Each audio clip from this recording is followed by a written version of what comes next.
So with the launch of the new iPhones, there's been a lot of buzz around iOS 26. Now, iOS 26 was announced by Apple in the WWDC in June of this year. And with it, it brings a lot of interesting nuances, some very interesting and meaningful improvements. And in this video, I'm actually going to take a look at the iOS 26 public beta version, especially the camera and the photo app. And I'm going to dig in a little bit deeper to try and understand how they are. So welcome back to the channel. My name is Bhavya Desai, and before watching this video, if you really like our work, then please hit the subscribe button. Put the bell notifications on as well, because this is just one of the series that we're doing. We're also working on some other very interesting videos when it comes to iOS 26, and let's get started.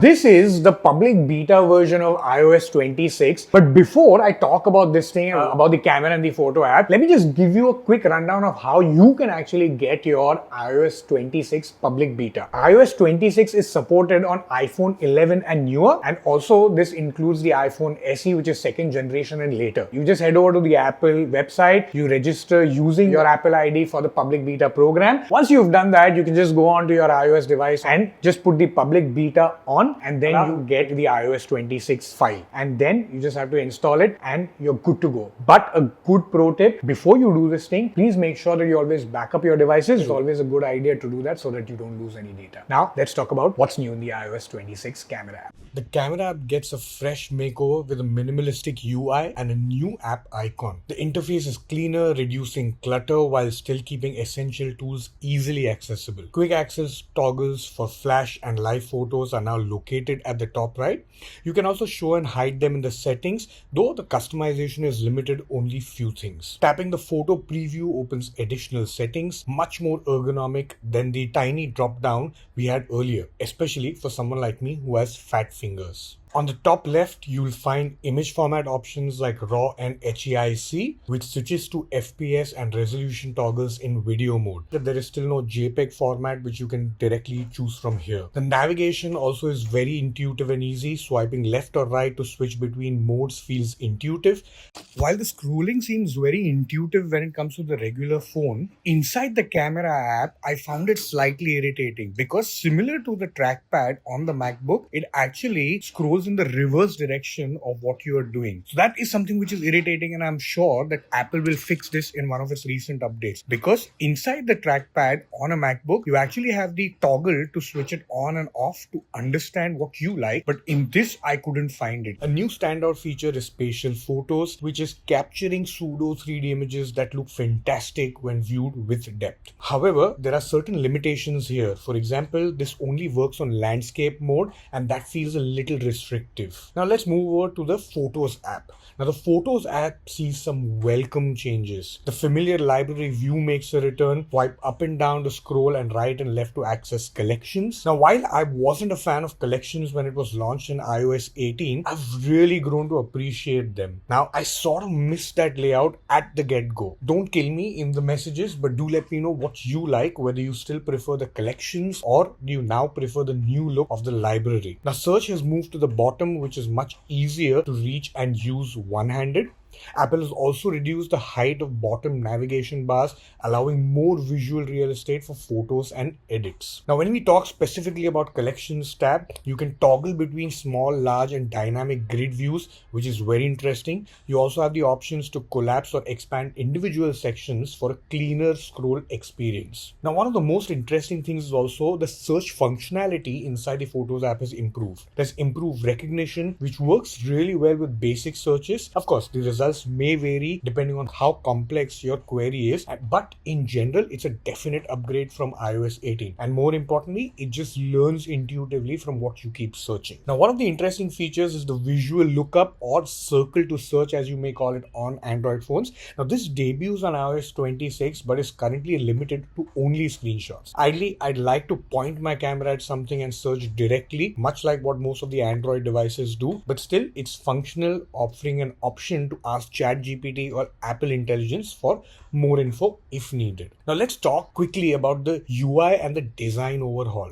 Honestly speaking, the glass aesthetic across iOS 26 is just stunning. It adds a sophisticated depth to every screen and creates a more modern, immersive experience. Fonts and icons blend smoothly, though occasionally at the definite cost of visibility, as you can see here. The keyboard has a wider spacing and a more responsive suggestion bubbles. Notifications can now slide in from the center, and the toggle switches are larger and easier to use. Apple Intelligence is now integrated system-wide, making interactions smoother and more contextual. One interesting pro tip is that transactional SMS's replies are now automatically disabled, which means you can't mistakenly reply to it even if you want. This means it's more cleaner and less clutter. If you know me, then you'll know that I'm a genuine stickler for attention to detail. And one of the best things that I really like about the iOS UI is its clock app. Now, the clock app in iOS 26 gets a visual refresh. It's bigger, bolder, and now is clearly visible with its seconds hand. Something which is so good.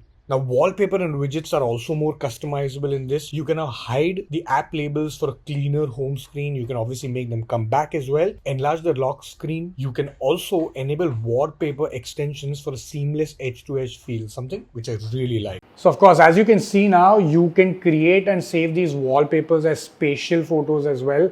There's this icon over here. If you just click that, then it makes it into spatial photo or not. Now just converting it into a spatial, and now look at this. It's actually a spatial photo which use any picture that you've shot, and it just makes it look that much more interesting. I found some more interesting things as well. Like, for example, it now extends this wallpaper as well. If you want, you can actually, if I can tap it correctly, then yes. There you go. So now if your picture is basically different, then you can actually extend the wallpaper like this. And if you put it off, then it brings back. But then yes, the spatial photo won't work if that's how you use it. Mind you, also with spatial photos, with all of these works and quirks, it eats up into the battery life. Also, liquid glass design UI that Apple is talking about, that also usually consumes a little bit more battery than normal. Now, these small changes make a difference in personalizing your iPhone experience. Mind you, it's not reinventing the wheel, but it's still doing it with a great visual appeal. Now, as expected, with any beta version, battery drain is noticeable, but said that the performance and the stability is surely improving with each update and every day. Of course, more app updates keep coming and I see a better performance as well. One interesting and important thing is also that there's a new setting also in the iOS 26, which is for adaptive power, which has been missing on the 18.5, and once you toggle that on, then the battery life seems a lot better. So overall, what do I think about the iOS 26 public beta currently? Honestly, I think it's a very thoughtful evolution of Apple's mobile experience. While the update doesn't really reinvent the wheel, it really polishes key areas and you can understand in which direction Apple is going. For example, the cameras, photos, and the UI that I showed you, along with